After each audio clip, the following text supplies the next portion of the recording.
So you have got a case interview for McKinsey or a product interview for Google.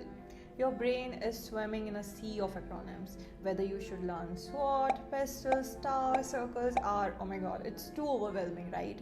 And you're terrified of picking the wrong one. In the next few minutes, I'm going to give you the only 3 strategic framework you need to confidently crack any top tier consulting or product management interview. This is the exact system I used to develop my strategy thinking at IIT Bombay.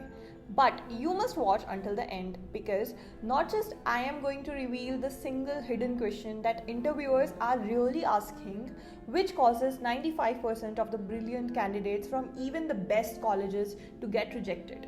But also I have hidden giveaway for someone which I would only reveal at the last, so stay tuned till the end and now let's start the video. Let's be honest, the feeling of being an anxious achiever is never stronger than when you are preparing for these interviews. You see people from top tier colleges and assume they have some secret knowledge, some master key to unlock these case studies. So you overcompensate. You create a folder with 50 different frameworks. You try to memorize every possible scenario. But in the high pressure environment of the interview, your mind goes blank.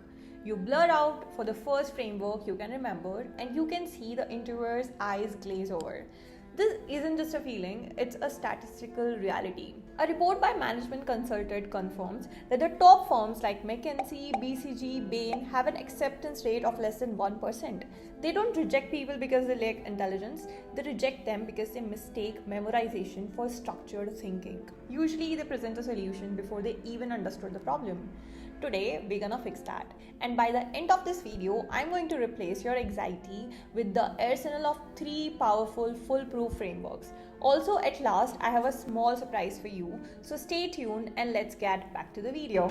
Okay, the goal here is not to give the right answer. The goal is to show the interviewer how you think.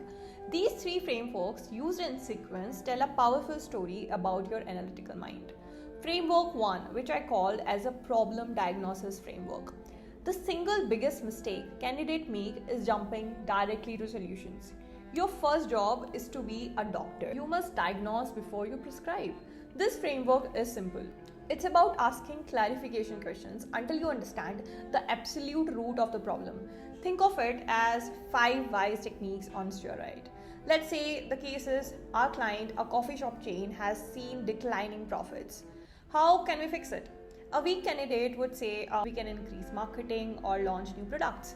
A strategic candidate say, hold on, profits equals to revenue minus cost. The interviewer says, maybe revenue is down. You ask, okay, revenue is equals to price per cup into number of cups sold. Has our price changed or are we selling fewer cups? The interviewer might say, we are selling fewer cups. You ask, is this an industry-wide trend or is it specific to us? Are we selling fewer cups per store or have we closed stores? Do you see what's happening? You're not guessing. You are surgically diagnosing the problem. You are building a logic tree in real time and you are demonstrating that you are a structured analytical thinker before you suggested a single idea. This is the foundation. Okay, quick pause. If you're still watching, that tells me you are not looking for a cheap tricks. You are here to build real strategic skills. I respect that immense commitment. So far, we have covered the problem diagnosis framework, which is all about understanding the real question before you even think about the answer. And if you're getting value from this breakdown, please take 1 second to hit that like button and subscribe. It's a small click for you, but it sends a huge signal to YouTube that this is a kind of deep strategic content that helps our community grow.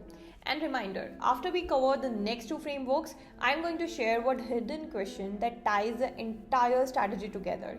You don't want to miss it, okay? So coming to the framework number 2, which I call as the decision metrics framework. Once you have diagnosed a problem, let's say you have found that our coffee shop is losing customers to a new competitor. You will brainstorm a few potential solutions, right? Let's say your ideas are launch a loyalty program, start selling food items, renovate the stores. Now, how do you decide which one is best? You use a decision matrix. Business is all about trade-offs and this framework shows you will evaluate them logically. On one axis, you list your options. On the other, you list your evaluation criteria. The most common criteria are business versus cost, impact versus feasibility. For each idea, you systematically score it. A loyalty program for say, high customer retention benefits but moderate tech cost. Selling food, high potential for new revenue but also high operational cost and complexity. Renovating stores is high potential to attract customers but extremely high cost and long timeline. By mapping this out, you're no longer just suggesting ideas, you're presenting a data-informed business case, showing the interviewer that you understand that every decision has consequences and you know how to weigh them like a seasoned manager. Now coming to framework number 3 that I call a prioritization blueprint. Okay, you've used the decision metrics and decided that launching a loyalty program is the best path forward. Are you done? No. The final step is to show you have a bias for action. You need to provide a roadmap. This is where the prioritization blueprint, also known as impact effort metrics, comes in. You break down the loyalty program project into smaller actions. For example, research competitor programs, that is low effort, low impact. Develop the app, high effort, high impact. Train the baristas, medium effort, high impact. Create in-store marketing posters would be low effort, medium impact. You then place these actions into 4 quadrants. Quick wins, high impact and low effort. These are your do these now items. Major projects would be high impact and high effort. These are planned for these. Now the fill-ins, low impact and low effort. Do these if you have time. Thankless tasks would be low impact and high effort, and you have to avoid these. By presenting this, you prove you're not just a thinker, you are an executor. You are giving the client a clear, prioritized action plan. You have taken them from a vague problem, that is declining profits, to a specific strategic first step, which is let's start by creating in-store marketing posters for the new loyalty program while the app is in development. Now, this is a C-suite level thinking. So now you have the 3 frameworks: problem diagnosis, decision metrics, and prioritization blueprint. But as I promised, this is a hidden question that connects all of them. The frameworks themselves are worthless if you don't understand the real reason why the interviewer is sitting there. They are not asking you, maybe can you solve this coffee shop problem? But they want to know the answer of, can I put you in front of my client? Can I trust you under pressure with incomplete information to represent our firm and help our multi-million-dollar client make a structured business decisions? That's it. That's the entire interview. And these 3 frameworks are your tools to scream yes without saying a word. The problem diagnosis framework shows them you listen before you speak. The decision metrics shows them you think logically about trade-off. The prioritization blueprint shows them you create a clear, actionable plan. And together they prove you are a safe pair of hands. You are someone they can put in front of a client.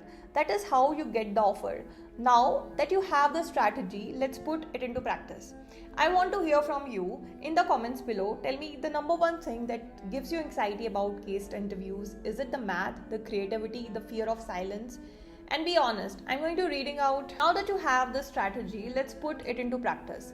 I have also created a powerful 1-page PDF for you. It has everything we discussed, plus key questions to ask for each stage, which you can see attached in the description below. Now, for the surprise, I'm giving away a free one-on-one coaching session with me, which would have costed $1 for you, where we can talk about your career, college, studies, anything you need. To win, all you have to do is comment below. Seriously, that's it. Let me know your biggest takeaway from this video, or just say hi. I'll pick any random comment as a winner. And speaking of comments, I'm going to be live in the comment section for next 60 minutes, answering your questions directly. So ask me anything. This is your chance to get instant feedback. If you're watching this later, make sure you hit the notification bell so you don't miss the next live Q&A sessions. And that's all for the video. I hope you will find it useful in your career. And if yes, so don't forget to post and like and share with your friends group so you all grow together. I see you in the next video. Till then, take care and happy learning.